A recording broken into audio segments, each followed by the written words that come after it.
ఈ రాష్ట్రంలో ప్రతి నియోజకవర్గంలోనూ ప్రతి ప్రాంతంలోనూ అడుగు మోపిన చరిత్ర ఎవరిది? పాదయాత్రలు చాలా మంది చేసి ఉండొచ్చు, కొందరైతే చూసాం అదేదో సినిమాలో ఉంటుంది, ఒక్కసారి వచ్చిపోమ్మా మెరుపతీగా అంటే ఇలా వచ్చిపోతుంది. అలా వెళ్ళిపోయిన వాళ్ళు ఉన్నారు. ఒక నియోజకవర్గంలో 2 గంటలు 3 గంటలు నడిచేసి ఆ నియోజకవర్గాన్ని కవర్ చేసి అని చెప్పుకున్న పాదయాత్రలు కూడా మొన్న మధ్యన ఎప్పుడూ చూసాం.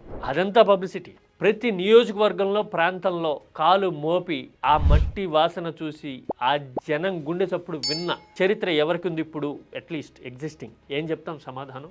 అన్నిటికీ మించి జనంలోకి వెళ్తే నెలల తరబడి ఇంటి ముఖం కూడా చూడకుండా ఉండిపోయి ఇక ఒక సంకల్పం తీసుకున్నట్టుగా నిలకడగా నిశ్చలంగా ఉండిపోయే మనస్తత్వం ఎవరిది?